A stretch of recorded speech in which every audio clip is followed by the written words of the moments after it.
Qu'est-ce qui t'a amené pour la première à décider d'une naissance à la maison? Alors je crois que pour moi c'était une évidence vraiment parce que donc je suis ostéopathe de formation et pendant mes études je pense que je l'ai entendu plein de fois et surtout j'ai eu une patiente qui avait eu son premier à l'hôpital et ça ne s'était pas passé selon ses espérances à l'hôpital et qui avait décidé d'avoir son deuxième à la maison. Et donc je l'avais suivie pendant la grossesse et quand elle est revenue après, elle m'a raconté son enfantement. Et elle m'a dit je vous souhaite Diane de vivre exactement le même, franchement c'était trop bien.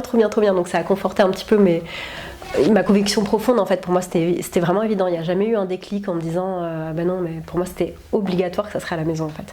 Mais elle a vraiment été là-dedans. Alors je te passe les détails en fait, elle a vomi tout le long de son accouchement, mais... Oui. Mais elle, c'était chouette pour elle, vraiment, elle a très bien vécu. Donc je me suis dit, je voudrais pas le même, mais par contre, je veux bien l'enthousiasme que tu as, ça me va bien, quoi. Voilà. Et donc après, de par le métier, de par les rencontres que j'ai faites, c'est un milieu qui est devenu de plus en plus naturel pour moi. Je me suis beaucoup formée à la physiologie, je suis vraiment une passionnée de l'accouchement et de l'enfantement, plus précisément. Et donc, c'était normal, quoi. Et j'ai eu la chance d'avoir le papa de ma grande qui est gallois.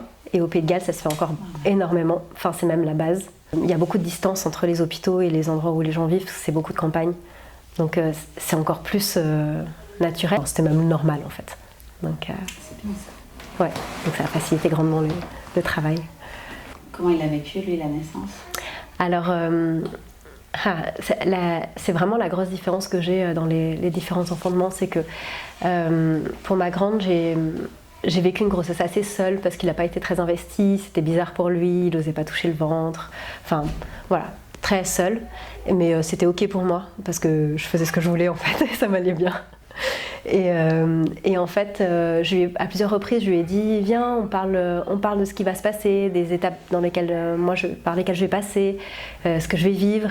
Et il m'a dit c'est bon, je verrai sur le jour même, j'ai pas besoin de savoir. Et à pas vouloir savoir, en fait, il n'a pas forcément super bien vécu la naissance. J'ai enfanté seule, hein, encore une fois. Il y avait donc la présence de la sage-femme et lui, mais j'ai pas eu besoin de m'appuyer sur lui. Je l'ai plus fait à un moment donné parce que je sentais qu'il savait pas trop quoi faire et tout. Au début, je voulais pas qu'il me touche, et puis à la fin, j'étais ok pour qu'il me touche, et je sentais que lui, ça le rassurait, mais en même temps, sans m'inquiéter de ça, en fait. J'étais vraiment dans mon propre monde. Et donc, en fait, je crois qu'il a un petit peu subi tout le truc. Mais comme il y avait la sage-femme, ça le rassurait. Il se disait, bon, tout va bien, en fait. D'ailleurs, je me rappellerai toujours parce que quand elle est née, juste après, moi je pétais le feu, le placenta n'était pas encore sorti, on est passé de la salle de bain à la chambre, et en fait il m'a dit, je lui ai demandé pour la première fois de l'enfantement, je lui ai dit comment ça va, comment tu te sens, et il m'a dit on n'en fait pas un deuxième, hein. Mais vraiment en mode panique quoi. Et moi j'étais tellement à 10 minutes de ça, j'ai dit ah ouais, mais moi je suis prête à recommencer maintenant en fait, grossesse, enfantement, tout en fait, je recommence là direct. Donc ça a été vraiment difficile pour lui, je pense, émotionnellement, quoi. Et tu penses avec le recul que il aurait pu mieux se préparer? Je sais pas, parce que ça va avec son caractère, ça va avec qui il est en fait. Il est loin de tout ce monde, et en même temps des fois il a des moments très alignés où il va te dire quelque chose et tu sais que c'est juste. Et le fait de me dire le jour J je saurais quoi faire, c'était juste. C'était juste par rapport à lui, par rapport à nous, par rapport à comment c'était pour ma grande, quoi. Je crois qu'il savait que je menais le truc en fait, et il n'y avait pas besoin de... Sans qu'il ait pas sa place, hein, parce que je l'ai toujours invité à la prendre. Ça en est suivi. Et ben ensuite, donc, on s'est séparés, et puis un petit peu après, j'ai rencontré donc la personne avec qui je suis. Je suis assez rapidement tombée enceinte. Moi, j'aime pas ce mot, mais voilà. Tu as accueilli voilà, la vie assez rapidement. Voilà. Et là, on était dans une autre dynamique parce que mon compagnon, déjà, il sait plus. Il est plus en contact. Dans son travail aussi, il travaille plus avec proche de mon travail en fait. Donc pour lui, c'est ok. Il a la conscience des âmes. Comment ça se passe pour une âme sur Terre. Donc toute autre dynamique. Ce bébé arrive, un peu surpris tous les deux, j'avoue. Et en fait, on choisit d'être accompagnés de nouveau. Enfin, de nouveau, pour moi, de nouveau. Et lui, il est OK pour, bien sûr, la maison. C'est OK pour lui, c'est même obligatoire, on va dire. Et on choisit d'être accompagné par une sage-femme, sauf qu'on veut un accompagnement vraiment minimal, quoi. Et puis, sans trop oser dire, moi j'espère au fond de moi pouvoir être toute seule.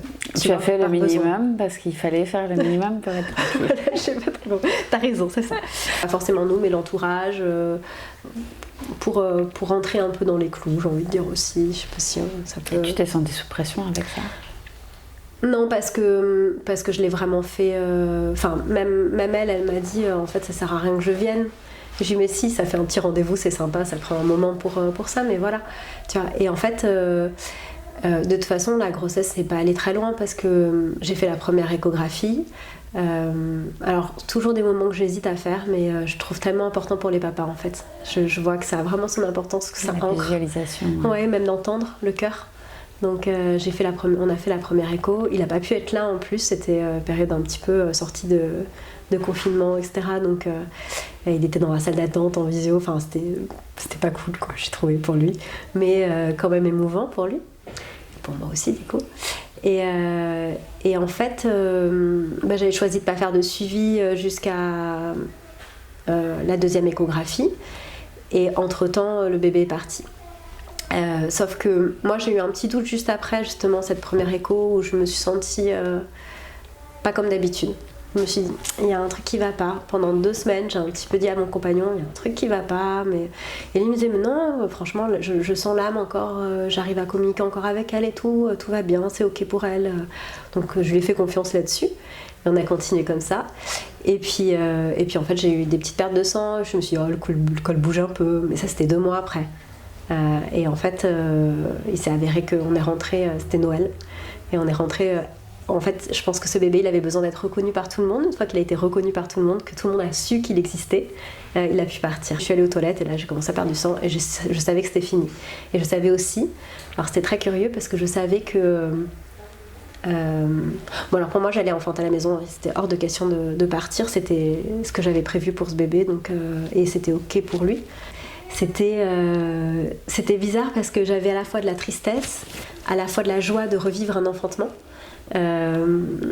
Parce qu'il y avait les contractions qui démarraient, parce que l'ocytocine quand même et tout, parce que c'était très au clair pour nous deux que c'était OK, finalement sereinement, même si c'était triste et intense, mais c'était vraiment un enfantement très intense, parce qu'il y avait ce mélange de sentiments et que enfin voilà, il fallait que ça se passe à la maison quoi, c'était clair. Le placenta a eu du mal à sortir, mais je crois que ça c'est moi. Il y a un truc à travailler là-dessus. En fait, j'ai même pas senti le besoin d'appeler qui que ce soit. Malgré tout, perdre un bébé, il y a des peurs qui se mettent autour. Donc pour la suite, est-ce que tu es sûre que tu as bientôt vérifié? Enfin, tu vois, il y avait beaucoup de questions comme ça aussi.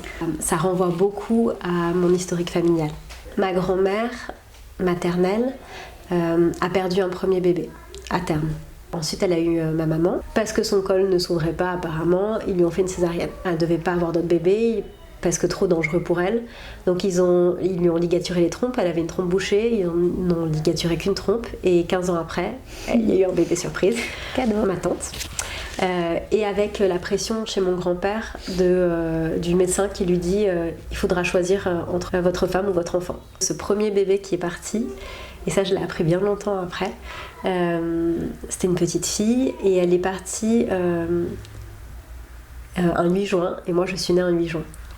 Mais ma maman a fait le travail qu'il fallait pour casser un petit peu tout ça quoi. Et je le remercie. Et c'est aussi pour ça que c'est facile pour moi en fait, je pense. Comment tu t'es sentie après tout ça? Parce qu'il y a une certaine forme de... Moi quand je t'ai lu, il y a une certaine forme de sérénité. Oui, je pense que c'était OK. Il a senti que ça allait pas. Il m'a dit il y a un problème. Et en fait, je pense qu'on s'est préparé petit à petit pendant 24 heures. Parce que je lui ai dit peut-être que ça va pas, mais peut-être qu'on peut l'aider avec nos capacités en fait. Donc on a fait un travail dans ce sens pour l'aider. Et donc on était assez serein finalement de tout ce qui s'était passé et comment ça s'était passé. On savait que c'était aussi un choix pour ce bébé. J'avais vraiment vécu un bel enfantement, quoi. Et c'est tout ce qui comptait finalement. C'était vraiment cet enfantement qui était de pouvoir accompagner ce bébé jusqu'au bout en fait. D'être là du début à la fin, de pouvoir le tenir dans mes mains, de pouvoir prendre le temps, pas assez de temps, mais prendre le temps qu'il me fallait pour être avec. Après, comment je me suis sentie, c'est que par contre j'ai eu, autant émotionnellement j'étais très bien, autant physiquement j'avais besoin de récupérer. Parce que ça avait été une grossesse très fatigante. L'accompagnement étant jusqu'au bout, ça a été ok pour nous de continuer notre vie sereinement, quoi. Okay. En se projetant derrière. Mais par contre j'avais besoin d'une pause. Sauf que je l'ai courte pause. Je l'ai pas eu cette pause. Ouais. Donc derrière, il y a la dernière qui est arrivée. Ouais, la pause a été courte parce que décembre, janvier, 3 mois. 3 mois avant que une nouvelle petite âme vienne. Et là, ça a été difficile pour moi. Ça, j'ai eu du mal à accepter la grossesse. D'abord, au début, j'avais des sensations qui étaient complètement différentes de mes deux précédentes. Donc je savais pas, j'étais dans le doute de savoir, pas savoir, est-ce qu'il y a bien un bébé. Pourtant j'avais pas de crainte, mais il y avait ce truc dans mon corps qui était pas prêt en fait. Alors je sais pas si, tu vois, j'ai du mal à définir si c'est de l'ordre de justement l'ancrer, de l'empreinte que ça a laissé, ou si c'est parce que j'étais pas prête dans mon corps. J'étais moins en contact avec mes sensations, et moi je suis quelqu'un qui suis très en contact avec mes sensations, donc je sais tout ce qui se passe, à quel moment, etc. Et là en fait j'étais pas super... j'étais pas à l'aise, je savais pas trop. Mon compagnon était pas super à l'aise non plus, il savait pas trop lui non plus. Est-ce qu'il y avait un bébé, il y avait pas un bébé, est-ce que le bébé était venu, il était reparti, on savait pas, on était un peu perdus. Il y avait quelque chose qui était pas comme la grossesse précédente en fait, et comme celle que j'avais vécue encore avant. Il a fallu que je demande à ma copine sage-femme qui fait les échos de faire une écho, parce que j'avais besoin de savoir s'il y avait bien un bébé, mais surtout moi j'étais persuadée que le bébé était reparti en fait, et j'avais besoin de ça pour passer à autre chose. Passage. Et moi qui voulais pas d'examen du tout, je me disais oh là là, je vais faire une première échographie plutôt 2 semaines, même pas, que ce qu'il faudrait, enfin que ce qui est prévu, on va dire plutôt. Et est-ce que je me suis beaucoup posé de questions pendant 2 semaines, est-ce que je la fais, est-ce que je la fais pas, qu'est-ce qui est ok pour moi, etc. Puis j'ai fini par aller la faire, et je me rappellerai toujours sa tête parce que j'y suis allée seule, et donc je lui dis voilà ce qui se passe, je pense que je suis enceinte, mais j'ai pas les sensations d'habitude, donc j'aimerais vraiment qu'on vérifie s'il y a grossesse ou pas, bon, ça c'était sûr, mais s'il y a bébé toujours là ou pas. Et en fait elle me connaît tellement qu'elle était persuadée comme moi qu'il n'y avait pas de bébé, quoi, enfin qu'il était parti, il était reparti. Et donc elle me fait l'écho, et puis elle me dit bon, il y a bien un bébé. Je dis ouais, je vois. Et puis d'un coup elle va pour chercher le cœur, et puis elle me dit j'entends le cœur, et en même temps elle me dit il y a bien un cœur, mais aussi surprise que moi, genre ça va, c'est ok pour toi. Et je dis oui, j'entends aussi le cœur. Ok, bon ok, c'est reparti alors. Et je suis rentrée à la maison et j'ai dit à mon compagnon, je me rappelle, il était assis sur la marche à notre entrée, et en fait là il s'est illuminé, et pour lui c'était waouh. Et en fait je me suis dit ah mais en fait c'est ok pour toi, ok, bon c'est parti, alors il n'y a que moi qui dois faire mon travail sur mon corps qui n'a pas eu le temps de récupérer, c'est bon quoi. Et on est parti avec donc notre petite dernière, avec ce truc un peu du placenta aussi quand même, de dire les placentas ils sortent pas dans la demi-heure chez moi, j'ai pas envie de me mettre la pression. Je me suis dit ok, lui aussi, on a dit ok, on fait pas de suivi. Donc de là, finalement... C'est cette deadline du placenta qui a fait que tu... Non, c'était le fait d'avoir enfanté seule. C'était ok. Ce bébé, dans les conditions qui n'étaient pas idéales quand même, et que ça soit super bien passé, qu'on ait pu être ensemble à ce moment-là, et que j'ai pu compter sur lui et lui compter sur moi, qui a vraiment décidé notre démarche pour cette petite. Je me sentais plus soulagée aussi par rapport au placenta, parce que je pense quand même que ça me mettait ça me mettait un objectif à atteindre en fait, que je voulais pas. Et donc dans cette... Il y avait des attentes à ton égard et... Voilà. Et dans cette grossesse, je voulais pas d'attente, je voulais juste la vivre, quoi. La vivre sereinement, sans me dire oh là là, il faut que j'aille encore une fois, enfin il faut que je me débrouille dans mon planning pour aller faire mon accompagnement, il faut que j'aille faire ma prise de sang, il faut que j'aille faire... Voilà, et ça, j'en avais pas envie. Et j'en avais pas besoin. Et je pense que, enfin, je me suis toujours posé pendant la grossesse la question de est-ce que c'est ok ? Est-ce qu'il y a besoin de faire un contrôle ? Oui, non, c'est ok. J'allais voir mon compagnon, c'est ok pour toi, c'est ok pour moi. Et donc on a continué comme ça. Donc finalement, pas de prise de sang, pas d'autre échographie. La deuxième échographie. Tu l'as faite ? Oui, pareil, pour plus. Parce que c'était le plaisir pour lui aussi, d'entendre le bébé, de voir le bébé. Mais c'est toujours pareil, c'était pas pour se rassurer, c'était vraiment parce que c'était un plaisir. Et en plus, on l'a fait pendant nos vacances en Corse. Donc c'était un cadre, c'était vraiment la petite animation des vacances. C'est ça, une animation de vacances. C'est ça, c'était vraiment... On connaissait pas la sage-femme, enfin, c'était vraiment rigolo, quoi. Un moment chouette. Et c'est tout. Pas la dernière. Sans pression, parce qu'elle ne te suivait pas. Exactement. Donc elle avait, elle non plus, aucune attente. Exactement. Et vous non plus, et puis... C'est ça. Puis pas de jugement, parce que de toute façon, vous la reverriez peu. Exactement. Donc c'était vraiment idéal. Ouais. Donc ces 2 échos, la toute première, celle-là, et c'est tout. Tu savais dans quelle position était ton bébé ? Parce que ça, c'est une question qui revient... Je m'en fichais. Avec la peur, la crainte qu'on inculque aux femmes sur l'accouchement en siège. C'était pas du tout une inquiétude pour moi, ce qui viendrait. C'était comment ça va se passer pour l'après si jamais ils veulent pas prendre la déclaration parce qu'il n'y a pas de certificat médical. Ce bébé est allé à terme ? Ce bébé a dépassé le terme. Voilà. Elle est née du coup à combien ? Elle est née une semaine après terme. 41 semaines ? Ouais, je pense. Donc son terme à elle ? Elle est née le 19 et je crois que c'était le 12.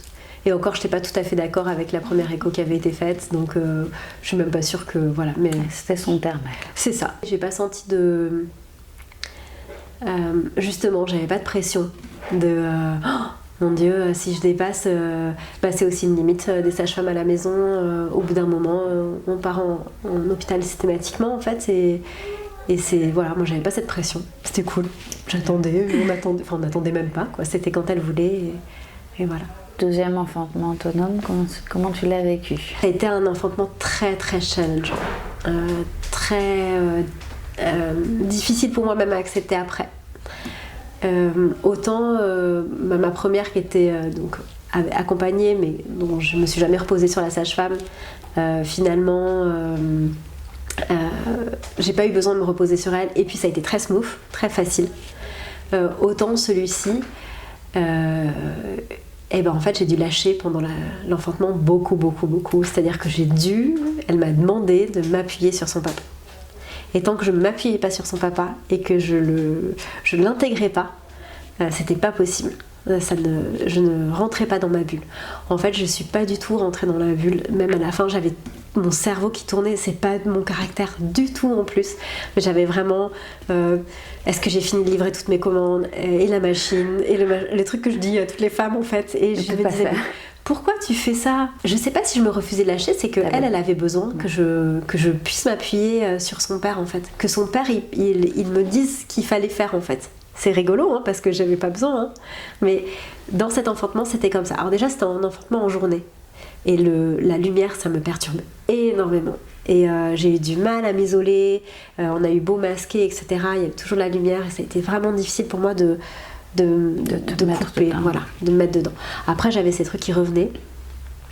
Et puis en plus, je me disais, et je savais que c'était pas comme ça que j'allais avancer, mais je me disais, je comprends pas, je trouve pas de position dans mon corps pour accueillir ces contractions, accueillir tout ça, de façon plus facile pour moi.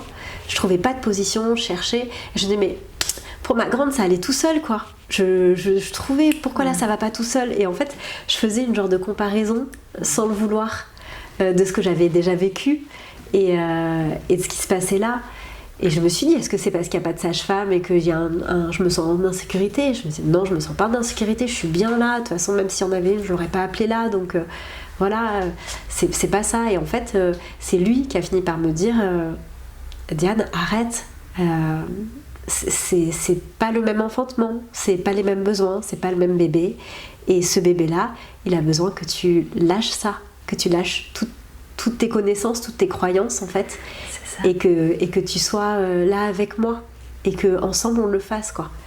Et j'ai dit, il a raison, c'est vrai, c'est pas le même bébé, donc c'est pas les mêmes besoins, c'est pas les mêmes postures que je vais trouver, voilà, c'était pas pareil.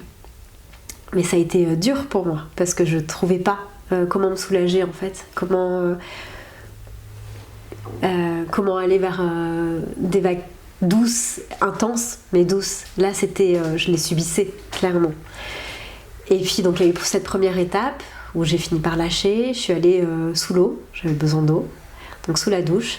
Et en fait, c'était toujours un petit peu à pas trouver vraiment ma position, à être plus dedans, mais pas trouver ma position, avec cette eau qui tombait sur mon dos, qui me soulageait, et en même temps qui me faisait mal. Dès que j'avais une contraction, je la supportais pas en fait. Donc à sortir, revenir, et lui dire je comprends pas, il y a des choses ça coince quoi, ça coince, je rentre pas dedans, ça coince. J'ai eu une phase de désespérance vraiment intense, parce que justement j'étais pas dans ma bulle encore, et vraiment j'avais besoin de lâcher ça, ce mental. Et très très intense, à tel point que je me suis dit à un moment donné, est-ce que je dois pas partir quoi, est-ce que c'est ok? Mais c'était aussi le fait d'être seule, je pense, de pas avoir finalement ce contrôle sur lequel je peux m'appuyer, même si je me sentais pas avoir besoin d'un contrôle de rythme cardiaque, de choses comme ça. Je savais que tout allait bien, mais je pense que peut-être que tu avais besoin que quelqu'un te dise autre. Parce qu'on sait que le conjoint il a une place particulière, mais de te dire tout va bien. Ouais, c'est ça. Normal. Elle dit je te connais, je sais que tu peux aller chercher plus loin dans ta puissance. Tu en parles tout le temps. Va chercher cette puissance à l'intérieur. Vas-y. C'est fou, ça ressort. Je pensais pas pleurer. Hein. Et il m'a vraiment accompagnée pour aller chercher ça en moi en fait. Et faire ressortir toute cette énergie. Il m'a dit crie. Tu dis que tu cries pas, mais crie. Vas-y. C'est faux. Voilà, c'était ça en fait, c'était vraiment pour que moi j'aille chercher ça à l'intérieur, hein. Et en fait ça a débloqué la situation quoi. Je suis allée chercher loin, mais loin en moi quoi, pour retrouver cette puissance à l'intérieur, et vraiment lâcher ce mental en fait, et juste être dans mon corps et avec ce bébé. Et ça a été vraiment le deuxième déclic, et s'il n'avait pas été là, ça serait passé différemment, donc je peux pas dire que j'aurais pas réussi ou que ça serait pas fait. Mais je sais qu'elle avait besoin de ça, elle avait besoin que j'aille chercher ça, et elle avait besoin que je m'appuie sur son papa, que vraiment son papa il soit là pour me guider en fait. Et je pense que s'il y avait une sage-femme, ça serait peut-être pas fait ça. Pas comme ça en tout cas. Il aurait peut-être pas pris cette place-là, il en aurait pris une autre. Mais... Une autre qui aurait été juste aussi. C'est ça. Mais je crois que c'était vraiment dans notre histoire, là. Et je suis allée chercher cette puissance, et puis en fait, je l'ai sentie descendre dans le bassin, et elle sortait, et j'ai senti la poche. C'était encore très intense et très, pas confrontant, mais challengeant, parce que c'était très très intense, vraiment. Mais intense, pas dans l'intensité que j'avais connue, pas dans cette douceur, mais dans une intensité presque douloureuse. Et moi qui disais tout le temps mais non, un enfantement quand on est bien, c'est pas douloureux, je vous assure, c'est pas douloureux, c'est trop beau, c'est trop... Là non, oui, je peux dire qu'il y a des moments où c'était douloureux, effectivement, mais pas une douleur comme on l'entend, vraiment une douleur, une intensité, mais en puissance, voilà. Il m'en a reparlé hier encore. Donc ça a été vraiment important pour lui. Et puis après il y avait ce fameux placenta donc qui est sorti bien 3 heures après, au moins 3 heures après, parce que forcément on n'a pas vraiment regardé les heures. Donc elle est née en moins de 4 heures, en 4 heures. Donc assez rapide malgré tout ce que je raconte. Hein. Ah mais on a l'impression je pensais que c'était hyper long en fait. Non du tout. Non. 4 heures d'intensité. 4 heures d'intensité et 4 heures à chercher ma voix, tu vois. C'est ça. Sa voix plutôt. Et voilà, donc ça a été quand même rapide, mine de rien. Mais par contre, 3 heures avec mon bébé accroché, parce que là on tenait à notre placenta lotus, donc notre bébé accroché à moi et ce placenta qui ne sortait pas. J'avais une contraction qui ont recommencé tout de suite. Et je me dis, puisqu'elle recommence tout de suite, je vais en profiter, je vais continuer à être active en fait. Et à me mettre dans des positions pour faciliter, favoriser la sortie en suspension, etc. Tout ce que je savais pour pas faire comme ma grande finalement, où j'ai plus laissé faire et pas été assez active pour moi. Et en fait, ce placenta, il a mis 3 heures, quoi. J'ai pu profiter de mon bébé tranquillement. Et puis en fait, le soir même, les contractions ont repris. Et puis je suis allée aux toilettes et la membrane est sortie. Pas de complications finalement. Non, pas de complications. Juste laisser le corps faire, il sait faire, quoi. Et pas d'inquiétude par rapport à ça. En fait, je me disais toujours, qu'est-ce qu'il peut y avoir ? Les risques, c'est quoi ? C'est éventuellement une infection ? Est-ce que j'ai de la température ? Non, j'ai pas de température. Est-ce que je me sens bien ? Oui, je me sens bien. Je sens que ça travaille en fait, mais c'est tout. Et du coup, ça a dû être quand même un peu épuisant, parce que 3 jours, c'est pas rien, si ton corps continue à œuvrer pendant 3 jours. Franchement, j'ai mis ça un peu sur les comptes des tranchées, ce qu'on appelle les tranchées, donc l'utérus qui se remettait en place, et oui, en même temps, il a expulsé son bout de membrane. Donc non, j'ai pas trouvé ça épuisant. J'étais bien, j'étais vraiment bien, j'avais vraiment toutes les hormones de l'enfantement qui étaient là. En plus, aucune complication, un enfantement qui finalement, même si pour moi il a été confrontant, enfin, il a été confrontant dans le sens où c'est pas ce à quoi je m'attendais en fait. Il s'est super bien passé, ça a été rapide, les filles sont revenues, c'était cool. Enfin, le placenta lotus passait bien, la petite elle était en pleine forme, l'allaitement se mettait bien en place, enfin il n'y avait pas de raison, vu que j'allais toujours la grande. Ça s'est juste continué quoi. T'as allaité toute ta grossesse ? J'ai allaité toute ma grossesse. Un allaitement c'est prenant, même quand on a un grand ou un plus petit, enfin quel que soit l'âge de son enfant, que c'est prenant sur sa bulle en fait.